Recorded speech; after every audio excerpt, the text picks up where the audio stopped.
Welcome back, history students. Today we are going to look at the period of time after Reconstruction that is known as the Gilded Age.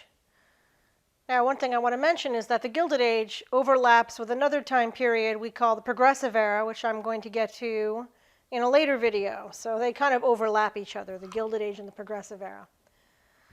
The Gilded Age is mainly remembered for its style over substance, especially when it comes to politics.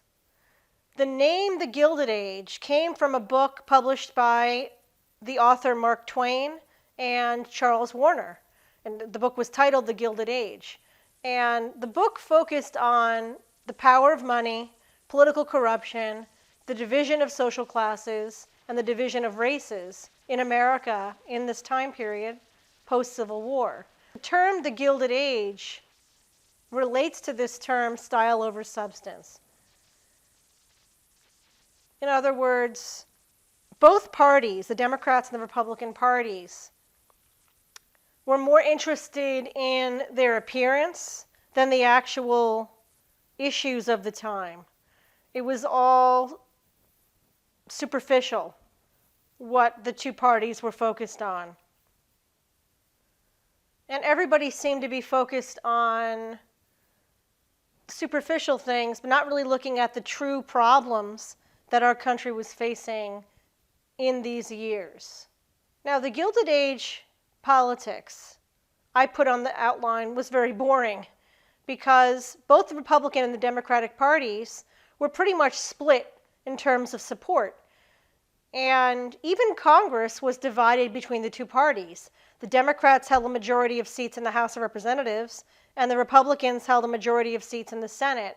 When you have Congress divided between the two parties, you don't get a lot of bills passed because you need both houses of Congress to vote to pass a bill before the president gets to sign it. But if both parties control each house, then it's rare that both parties agree.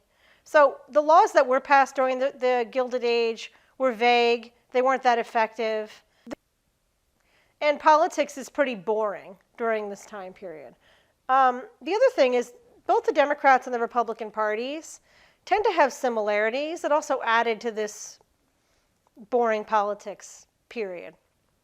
So I'll give you some similarities that the Democrats and the Republicans had. Both parties at the time favored the employer's rights over the laborer's rights.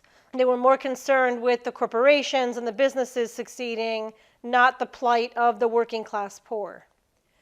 Both parties in this time favored protective tariffs to help American industry. A protective tariff is when the U.S. government puts a tax on imported goods to protect American industry. So when you go to the store, you'll be more likely to buy American-made goods that have less taxes than foreign-made goods. So both parties supported protective tariffs on imported goods. And both parties had similar leadership. The leadership of the Democrats and the Republican parties were wealthy white men. And so they had the interest of the wealthy class and the corporations in mind, not necessarily the average people and people who were struggling economically. So when both parties are led by similar people and they do favor some of the same things, then you have boring elections. What's the difference who wins the election if both parties want the same thing? So the elections in the Gilded Age are boring because there's no huge issues that's dividing the country. Pretty much those in power all have the same view. So I'm not going to go into all the elections in the Gilded Age, but I want to bring up a few key ones. And you'll see in these elections, what makes them interesting isn't the issues, it's scandals, or it's something superficial that's going on behind the scenes. So let's look at the election of 1876. The Democrats pick Samuel Tilden, who was from New York, and the Republicans pick Rutherford B. Hayes, who had been the former governor of Ohio 3 times. And again, in this election, there aren't any burning issues because both parties fairly similar. But this is an important election because there was a big controversy after the election of 1876.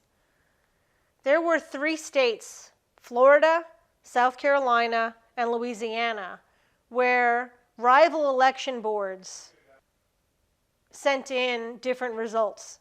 The Democratic election board and the Republican election boards said their guy won. And so the big question was, who won the Electoral College in Florida, South Carolina, and Louisiana, Tilden or Hayes? And that became a big controversy. Now, the U.S. Constitution doesn't say anything about this type of situation.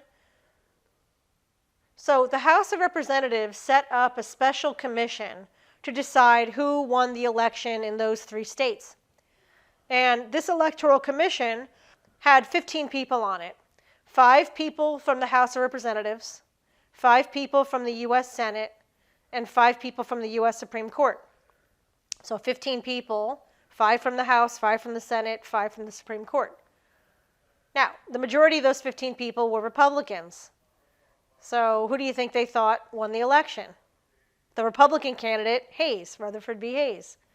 And so they voted 8-7 that Hayes won the election. Well, this was a big crisis in American democracy because Southern Democrats felt that their candidate was robbed of the election. They were very angry. Those 3 states that reported rival results are all in the South, right? Florida, South Carolina, and Louisiana. And Southern Democrats felt that the carpetbaggers, remember the carpetbaggers? The Northerners who moved south after the Civil War, they felt they had rigged the election, that they had stolen the election from the Democrats. And they were threatening to leave the Union again. We're on the verge of another crisis in our democracy. They were not going to accept Hayes as their president because they felt that he had stolen the election with the help of the carpetbaggers in those 3 southern states. So Southern Democrats were furious about the election of 1876. So Rutherford B. Hayes and his advisors came up with a plan. And the plan became known as the Compromise of 1877. They made some promises to the Southern Democrats to try to get the Southern Democrats to accept Hayes as their president. So he made 3 promises. The first was he promised that if they accepted him as president, he would support using federal money to help build up Southern industry and continue to improve the infrastructure of the South, like building more railroad tracks. So that's the first promise. The second promise was he was going to appoint a Southern Democrat to his cabinet as an advisor. And that was his way to show that he was their president too.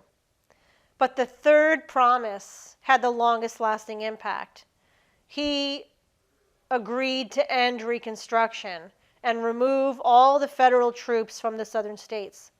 Remember, when Reconstruction began, we had the Military Reconstruction Act, and that set federal troops in the South to make sure that the South was following the Constitution and the federal laws. Some of the things the troops were doing in the South was protecting the 15th Amendment and making sure that black men were able to vote and register to vote. There also were black men who had been elected to state government in states like South Carolina. The federal troops were protecting those elected representatives. When Hayes pulled the troops out of the South, it really, really hurt African Americans in the South. It began a period of when it was difficult for African Americans to register to vote, and all of the elected black officials in states like South Carolina were kicked out of office when the federal troops were removed from the South.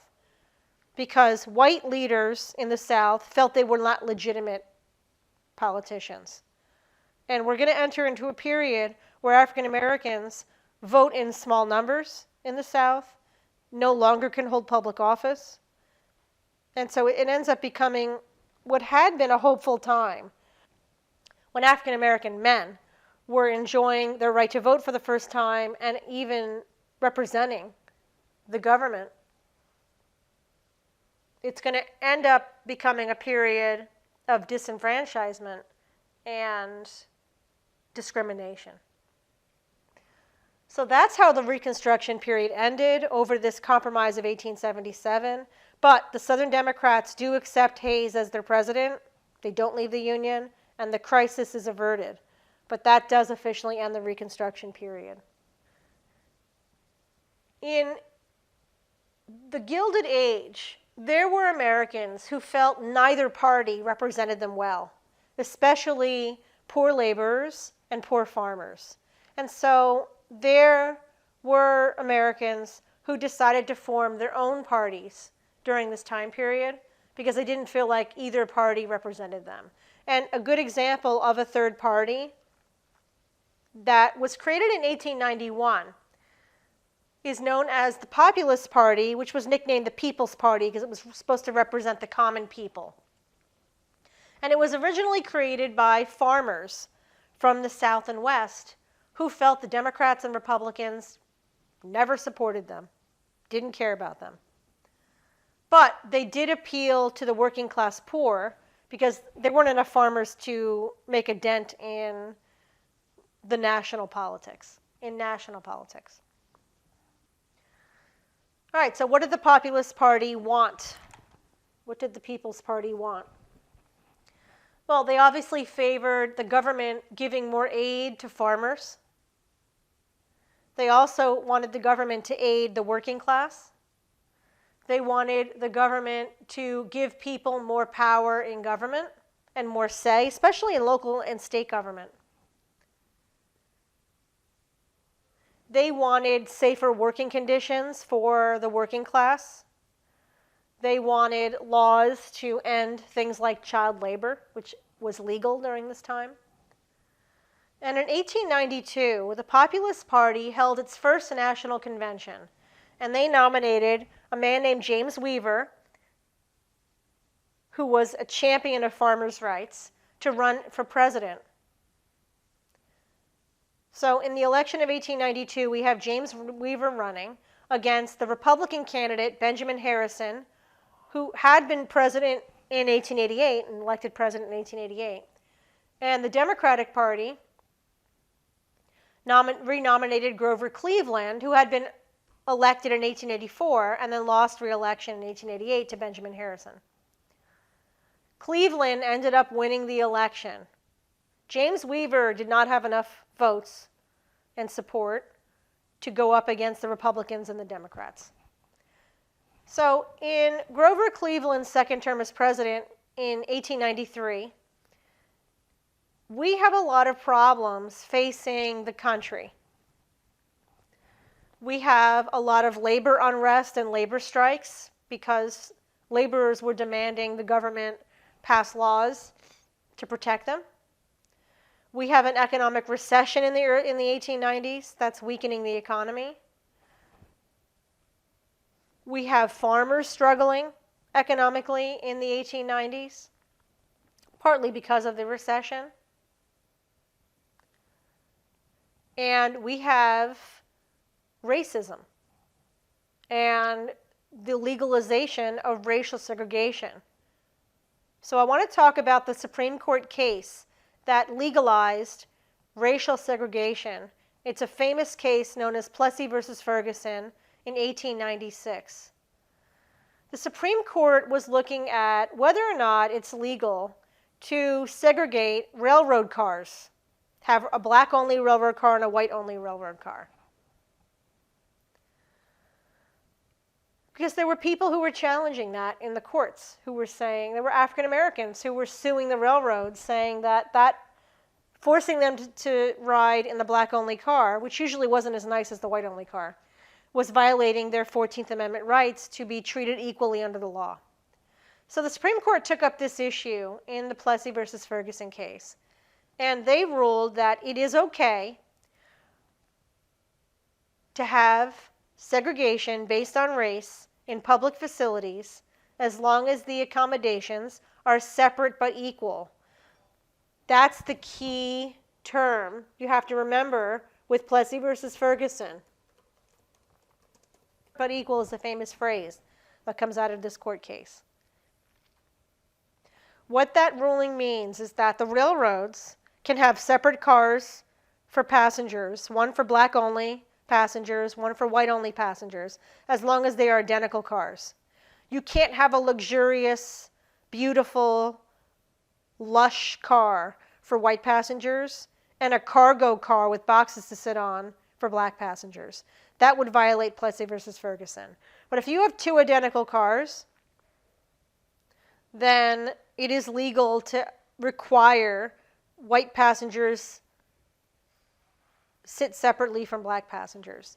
This ruling applies to all public facilities. It applies to restaurants. It applies to public bathrooms. It applies to water fountains. It applies to the railroad cars. And it leads, in the South especially, to the popularity of Jim Crow laws. Jim Crow was a character from the old minstrel shows. I'm going to get into minstrel shows in a later video. They were very popular plays that people went to see during this time. Jim Crow laws support racial segregation. So, because of Jim Crow laws, African Americans were excluded from many public areas.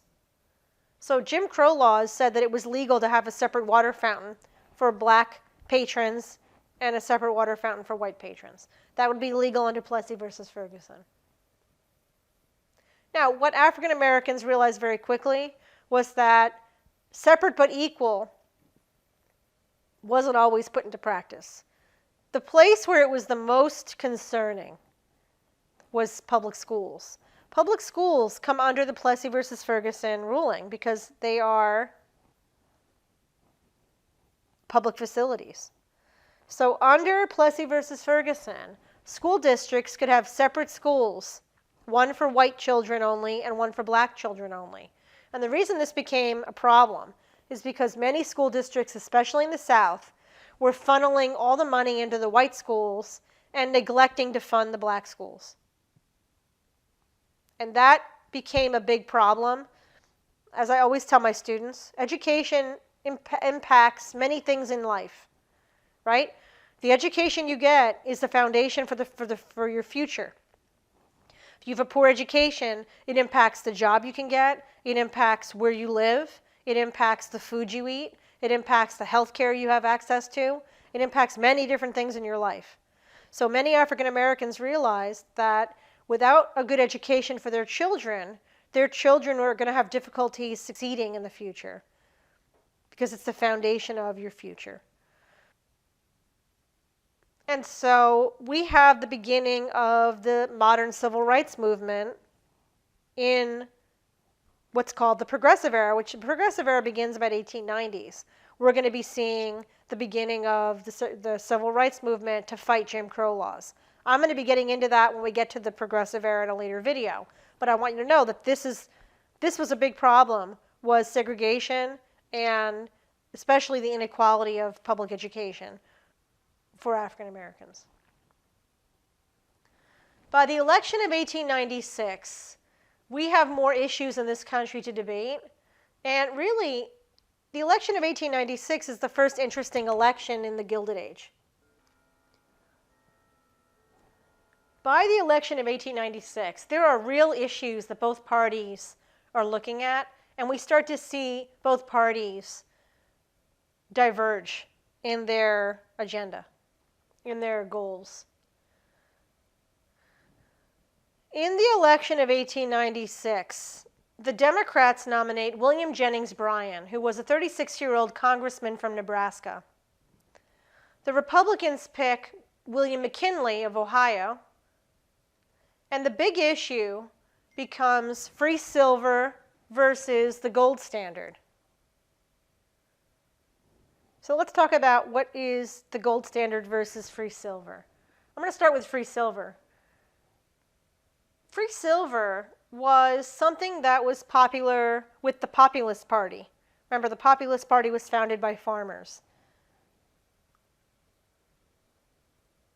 Free silver was an idea that the government should coin more silver dollars and flood the market with more money to cause inflation. I know this sounds confusing. Farmers had a problem with low prices that they were getting for their crops. They wanted the U.S. to have inflation and have prices go up. If the government floods the market with more money, the money becomes less valuable, and that will cause prices to go up. That's called hyperinflation. Now, there already was a law that said the government cannot just print paper money that's not backed by gold and silver in the Treasury.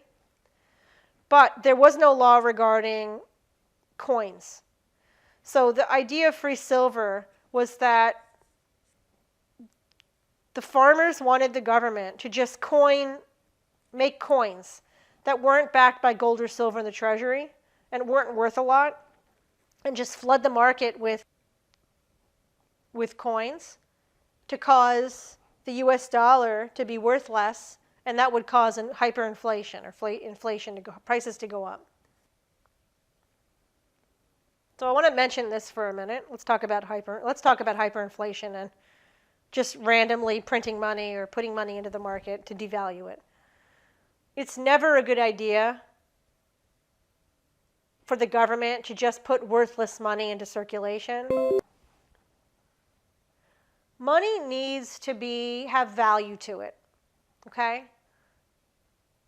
If the government just prints money that it's not worth the gold and silver, like let's say the government doesn't have a gold and silver in the Treasury to back every dollar bill that's out there, then the money becomes worthless. Then you have what's called hyperinflation, meaning prices go sky high because the money is worth less and less. The Confederate States of America had this problem during the Civil War. They printed their own money in the Confederate States of America, but they didn't have gold and silver to back up all the money they were printing, so it literally was just paper money that was worthless. And that's how they paid the soldiers and paid their nurses and paid their bills. And the money was so worthless that it caused hyperinflation, meaning it cost $1,000 Confederate dollars to buy a loaf of bread because the money wasn't worth anything. And by the way, when the war ended, all that Confederate money was worth zero. So farmers were thinking short term with the free silver idea. They were thinking in the short term they wanted prices to go up, but they weren't thinking long term. Long term, if you have hyperinflation, yeah, the farmers would have gotten more money for their crops, but they would have paid more money for everything else. The price of everything else would have been sky high. So in the end, they wouldn't have made out. Yeah, they get more for their crops, so they have to pay $1,000 for simple things that they would need. A pound of rice. So in the end, it doesn't make any sense, the free silver idea, long term. But that's what the Populist Party wanted. They wanted to cause inflation so they could get more money for their crops. And they were thinking in short-term means.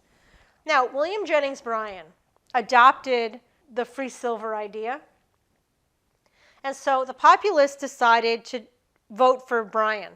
And they did not nominate anyone to run for president. And that's the end of the Populist Party. They become Democrats because the Democrats embraced their platform. So all the populists are now going to vote for Bryan. The Republican Party and William McKinley did not support the idea of free silver because they feared it would cause hyperinflation and it would devalue the American currency. They favored something called the gold standard. The gold standard means that all American currency should be backed by gold and silver in the federal treasury. In other words, when you take a dollar bill out of your pocket, there is $1 worth of gold or silver in the government treasury to back up that money. So that way you don't have hyperinflation. So that was the opposite of free silver, was the gold standard. So that's the two issues. This is the first election where we really have real issues, and neither party agree. One party wants the gold standard, the Democrats want the free silver. Now, William McKinley had a big campaign budget in 1896. He had about $3.5 million to spend, which was a lot of money back then. So he published pamphlets, he paid people to give speeches all over the nation, he advertised. Brian doesn't have as much campaign money, so he decided to go to the people. He visited 27 states in the campaign and gave over 600 speeches.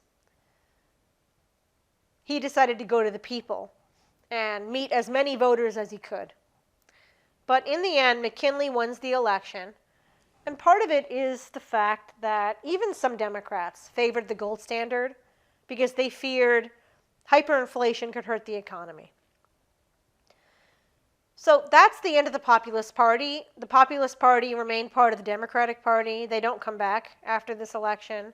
The free silver idea dies because once McKinley becomes president, he and Congress passed the Gold Standard Act of 1900, which required all American money must be backed by gold and silver in the U.S. Treasury.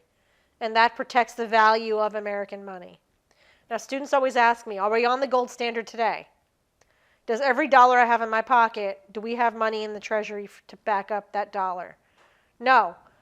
We went off the gold standard during the Great Depression, but the dollars you have in your pocket are backed by some gold and silver in the Treasury. So we're not totally off the gold standard, but we're not 100% on the gold standard anymore. So the election of 1896 really ends the boring elections of the Gilded Age, and the Democratic and Republican Party emerges as very different from then on. All right, so that's where I'll leave this video. We'll pick up with the end of the Gilded Age in the next video. See you then.